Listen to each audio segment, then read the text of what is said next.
Hey guys, so you may have noticed that I haven't taken that many pictures, not as often as I used to.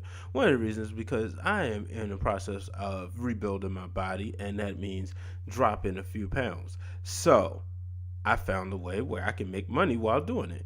And if you're interested, or if you just want to have some extra income, make sure you DM me for details. No, baby, that's for somebody else. We're just gonna keep you right where you're at right now. It doesn't matter what you think. The Wrestling Realm presents Break It Down with Brian H. Hello, ladies and gentlemen. Welcome to this episode of Break It Down with Brian H. Episode number 33. Wow, 33 episodes, 33 traditional episodes. Of course, we still have the pay-per-view previews and prediction shows and special guests. So, we're well over 33 episodes. But man, let's get started. Shout out to my cousin Hypno Beats, also known as Mike, on the track for that one. Provided me with that great music. Folks, we're going to the Super Show. We're on the road to the Super Show coming up in October. And with that being said, I'm going right into my top rope of the week. Going up to the top rope. It's time for this week's Top Rope segment of the week. Alright, so my top rope this week is the fact that Kane will be joining the Undertaker in his corner as they get set. As Undertaker will get set to take on Triple H, what they are saying will be the very last time. Undertaker knows that the guy whose career he ended, Shawn Michaels, will be in Triple H's corner. Feels like, hey, you know what? Some funky stuff can happen, no matter how dominating you are. 2 against 1 is always a thing, ask Braun Strowman. So Undertaker said he's going to have his little brother. Kane is going to be there. Kane will be aside the dead man. So I can't wait. I know a lot of people are not necessarily happy. They feel like WWE's giving us too many shows. Here's the best thing about it. You pay $9.99 for a network. You can watch fresh content.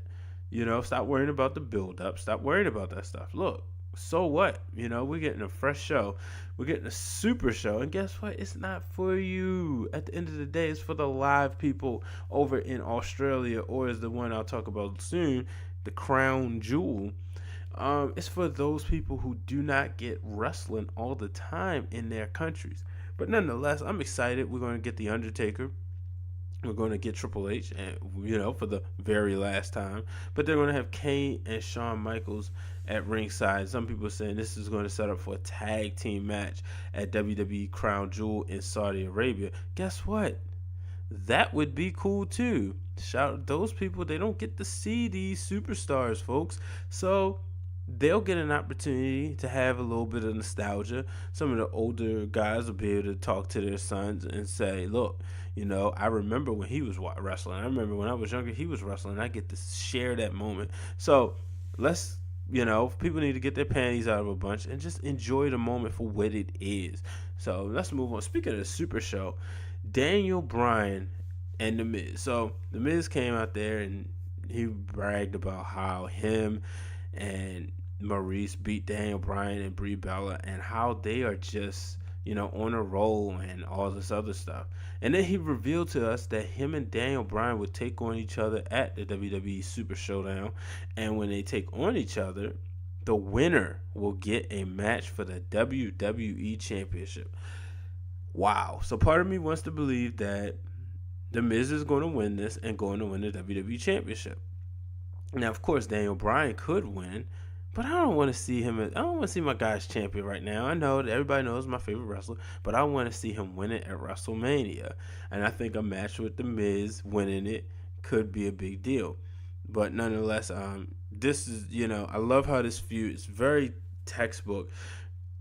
I'm going to go on a limb and say it sort of reminds me of Chris Jericho and Shawn Michaels. It's just very personal, has a lot of build up to it. Obviously, Daniel Bryan or Miz didn't idolize each other, but these guys come from two different worlds. And what I mean it reminds me of that feud is just that they are taking their time, folks. There's no need to rush things. They're taking their time, and we're going to get another match at Super Showdown, and I promise you, The people in Australia are going to enjoy it. Now, who wins? Only time will tell. So, speaking of the WWE Champion, AJ Styles, he took on Andrade Cien on SmackDown. I talked about his match on the Hell in a Cell post show. But Samoa Joe came out there after AJ Styles was victorious and, wanted to beat him up and say, stop lying, tell the truth. AJ Styles never admitted, he didn't come out there and say, oh, I won, but he just said, look, maybe Samoa Joe does have something. Maybe he does have a gripe, but guess what? It could be karma coming to collect. So I thought that was great, but I do like the feud keep going between them two. I would not be surprised if Samoa Joe wins the title in Australia. I know, I've been saying I won't be surprised if Samoa Joe wins here. Said the same thing with Shinsuke Nakamura. AJ Styles holding the title over 300 days. I believe he's coming up to a year next month. But no doubt about it, he's been a great champion. So for me personally, I'm not in a hurry for him to drop that title. And moving on to Monday Night Raw. So if you haven't been paying attention, it's been announced that Roman Reigns will defend his Universal Championship in a triple threat match against Braun Strowman and Brock Lesnar at WWE Crown Jewel in Saudi Arabia in November. So this is the pay-per-view that, like I said earlier, people are complaining about. Why? I don't know. They saying WWE talks about this women's revolution, but now they're going to go back to Saudi Arabia. Look, folks, how ignorant can you be? You cannot make a country do something that they don't want to do. You cannot break another country's laws.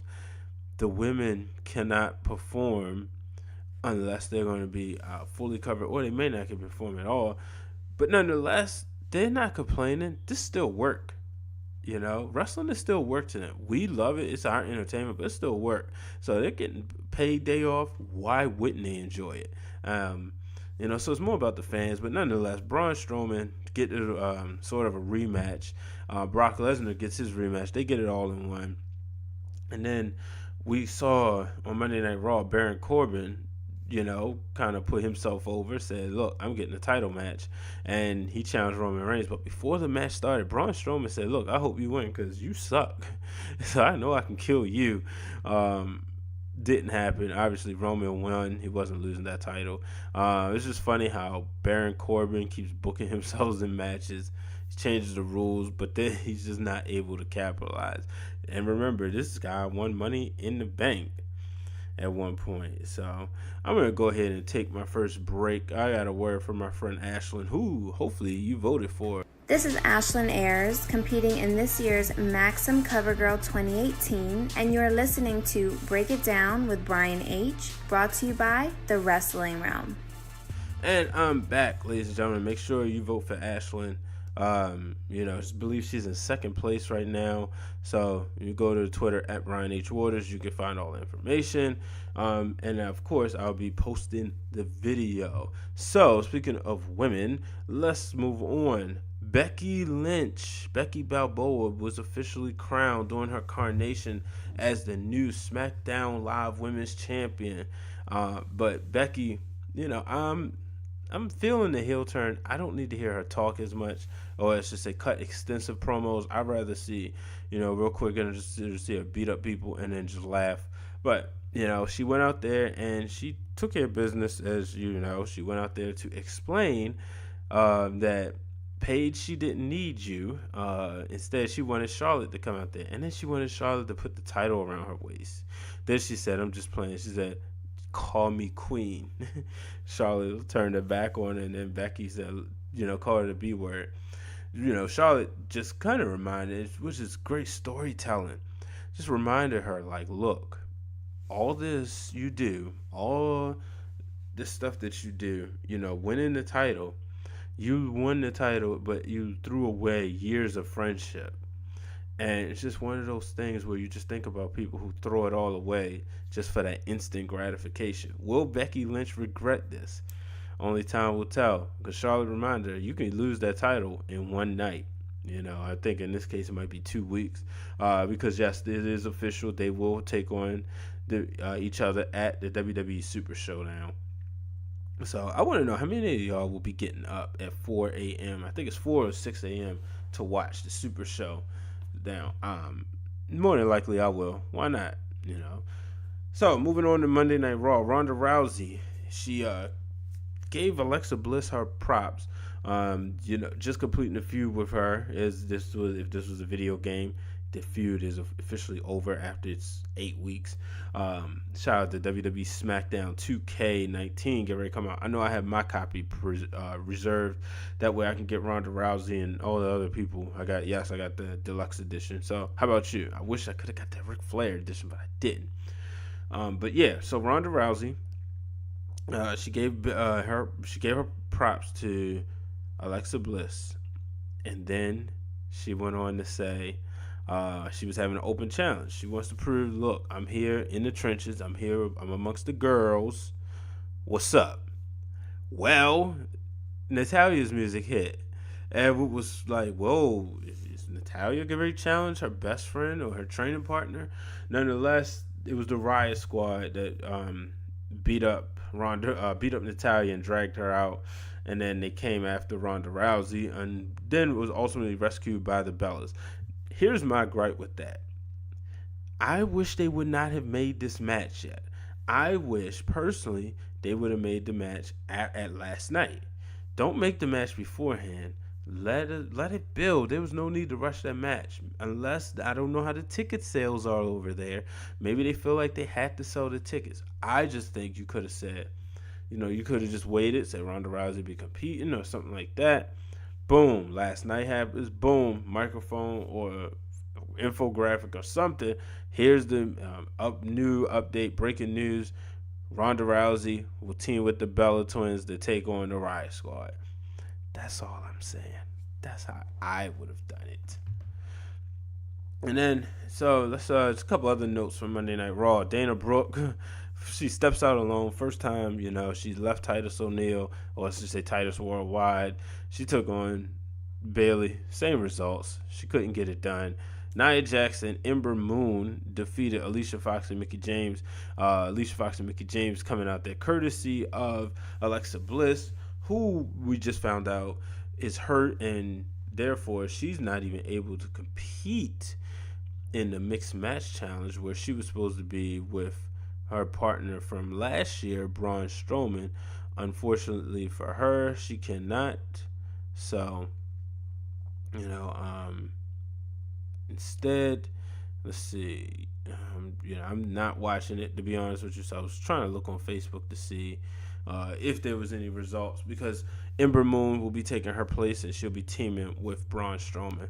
But Ember Moon, Nia Jax, they were victorious over Alexa Bliss's crew this past Monday on Raw. And we got to give a shout out to Nia Jax, who received the Association of National Advertisers #SeeHerNow award on Saturday night. What does this award mean? What does it do? It recognizes the obstacles and challenges that Jax has overcome while honoring her dedication to assisting others. So, congratulations to her.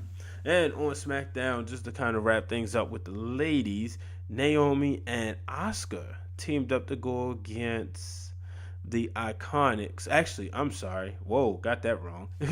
Naomi joined Asuka to the ring as Asuka took on Billie Kay, who she defeated, one half of the Iconics. Really enjoyed this tag team. Of course, Billie Kay and Peyton Royce, they had to insult Naomi and Asuka, saying, oh yeah, Naomi's friends with her because her hair is the same color as her. Asuka's hair is the same color as her pants and stuff like that. Nonetheless, it's still, I really like this pairing. I think it's really good. So I'm going to go ahead and take a break. I got a word from my man Aaron coming up. Hey, yo, what's poppin'? It's Aaron from the No Rules Podcast, and you listening to Break It Down with Brian H. And you already know it's brought to you by the Wrestling Realm. And I'm back. That is my boy Aaron Hilton from the No Rules Podcast. If you're into hip-hop, music, and sports, make sure you check out their show. Him and his boy Malik, two of my former co-workers at the Four Letter. Shout out to them. doing it big. So, I like to see my friends.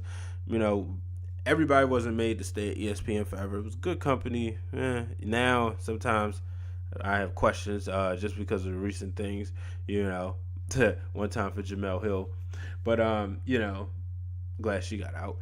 Nonetheless, it's just interesting. So, but no more am I listening to the mouse, which you may have saw in the Wrestling Realm Returns video, which you can find on YouTube, where the real Dwayne and Allen paid tribute to the NWO while putting a little twist with our own story. So, back to Raw. Lio Rush, folks, the man of the hour. Now I guess he's officially Bobby Lashley's manager, or he was joined with Bobby Lashley. Last week you saw him working out, Bobby Lashley working out, and Lio Rush was pumping him up. This week, Elias was, insulting the Dallas crowd and started saying stuff. And then out comes Lio Rush. Love Elias, heat seeker. He said, "Whose child is this?" So I thought that was hilarious. But, those two exchanged back and forth. Lashley and Elias took on each other. But then at one point, Kevin Owens tried to, beat up on Lio Rush, and Rush is running all over the place. I wish somebody would add the Mario music to it because it was so funny. He leapfrogged Elias, and then at one point they had him. They was trying to grab him. Kevin Owens was about to hit him with the powerbomb on the ring apron, but Bobby Lashley took him, grabbed him, protected him, and then he threw him on top of them into a flying splash. So I'm really liking where this is going. Lio Rush is somebody who's very entertaining, always has been, especially if you watch this stuff in the ring, on the independent circuits, always had some of the most creative intros. So shout out to him. I'm excited to see where this goes. So moving on, also on SmackDown, Seth Rollins forced to face Dolph Ziggler for the Intercontinental Championship because acting GM Constable Corbin told Dolph Ziggler, "Hey man, you're getting a Intercontinental Championship match." And he's like, "Dude, I fell off the cell." I said, "Nah, but you'll be fine because Seth isn't coming. If he doesn't respond, I'm gonna hand you the title because he'll have the forfeit." Of course, Seth Rollins wasn't forfeiting. This is after, I should note, that Drew McIntyre had defeated Dean Ambrose early on in the show, but Seth Rollins showed up. The two had a good match. Same story. Seth Rollins was the winner. I want to see, though, what is he going to do with this Intercontinental title? I want to see more matches, Seth. Come on now. But we also saw Randy Orton. So we talked about this on the Hell in a Cell post show, how Randy Orton just was very sick and evil, and things that he did to Jeff Hardy, especially sticking the screwdriver through his earlobe. But he went to the production truck and made the production truck look at it. He said, "No, you're going to do this." And I'm like, come on, bro. That's not cool. No, it's just something you just don't do. Like, I just didn't get it. But nonetheless, Randy Orton, it's just, he's on a whole different wavelength, different level. So I just don't get it. Why they had to make everybody see that heinous act again. But I will say, I do like this version of Randy Orton. I don't need him to go that far, but I do like him being a heel. I'm not a fan of face Randy Orton. Haven't been for a while. Not probably since about 2004. So I like this. I want to see how far it goes. And also on SmackDown. No, actually, you know what? Yeah, we're going to stay on SmackDown because I got to gripe with the last one. But staying on SmackDown, Aiden English runs his mouth and gets caught up. Rusev kind of basically, he felt like Rusev was blaming him for the tag team championship match and for them losing. But then he said something, and Lana heard him. Yes, Lana heard him, and then she wanted to tell Rusev beforehand, just as any good wife would do. She wanted to warn him. Rusev was too busy. You know, men, sometimes we get too busy. We don't listen to our women. But nonetheless, when he said that, Rusev said, you know what? I can't, but he had the match with Shinsuke Nakamura. It's Rusev's opportunity to become the new United States champion. And just when he was getting ready to kick it in the fifth gear and it looked like he had the match won, it was a accidental distraction by Aiden English causing Rusev to lose 1, 2, 3. But then afterwards he would attack Rusev. So we saw this coming. And it's just like, here we go. Rusev Day is officially over. Like I said before, I'm not a fan of it. Yeah, I saw it coming. I saw it coming before SummerSlam. I'm still not a fan of it. I just don't think Aiden English has it, folks. Not by himself. And I think his career is slowly going to be winding down. Yeah, I am saying, I said it before. Well, I said it on Twitter that Aiden English will become the next Alex Riley. Alex Riley turned on The Miz, got this huge pop. Obviously, English didn't get a pop. He got a lot of boos. But Alex Riley got this huge pop, but then he could just never put it together, and he was a main event special. So that's where I think Aiden English is headed, and I think Rusev is headed to great things above. And then it's time for the Tapped Out. Here's our Tapped Out segment of the week. Alright, so I'm closing this show with the Tapped Out this week. And that is the fact that Chad Gable and Bobby Roode are a tag team. These are two guys that I was loving watching on Smackdown each and every week. I knew I was going to get good quality matches and a decent story.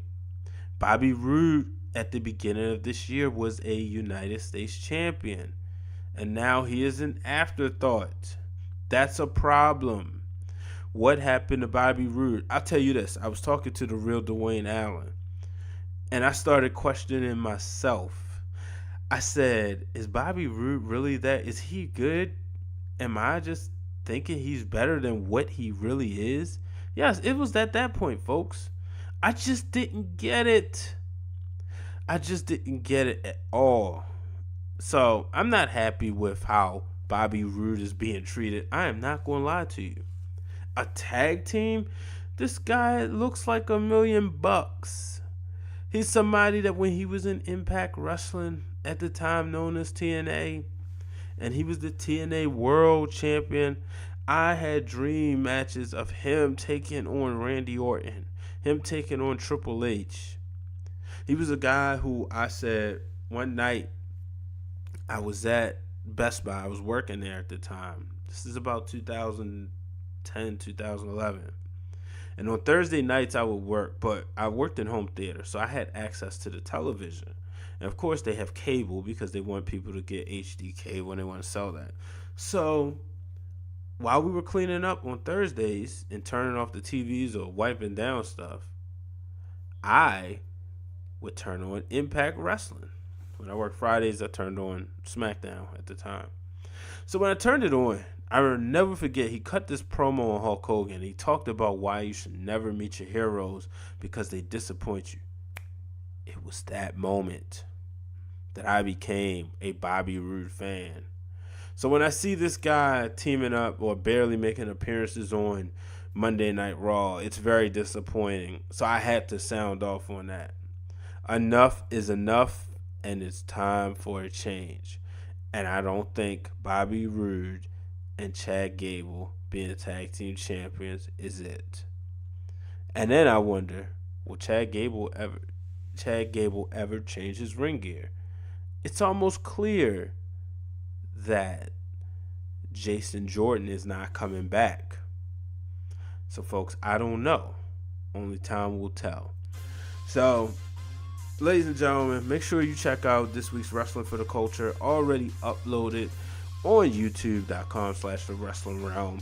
You'll see that one of the highlights this week was Bobby Ocean becoming the inaugural Test of Strength Wrestling champion. So make sure you check that out. Of course, with some other things going down with the culture. And if you have submissions, feel free to DM me at Brian H. Waters on Twitter or Instagram, or search me on Facebook. If you got submissions for Wrestling for the Culture, please get them in by Sunday morning. So, ladies and gentlemen, that's going to wrap things up for this episode. Thank you for joining me this week as I do what I love to do, and that is talk professional wrestling. Got some huge things coming up from the wrestling realm. Yes, I promise you. So make sure you stay tuned. Make sure you have subscribed. Is this your first time? Drop a comment in the comment section. Let me know it's your first time. I'll give you a shout out. Also, you're a return listener. Shout out to Antonio Banks. Always giving out great comments in the comment section on YouTube. A loyal supporter, my good friend since high school. So wow, we've been friends for over 10 years. So it's always great when you can have wrestling friends who support you. So make sure you check us out. Make sure you subscribe. Drop a 5-star rating on Spotify, iTunes. Make sure you drop comments too. And they don't notify me. So if you drop ratings, send me a screenshot. And again, I'll give you a shout out. So folks, until the next time, I'm Brian H. Waters. Follow us at Wrestling Realm. So long, everybody.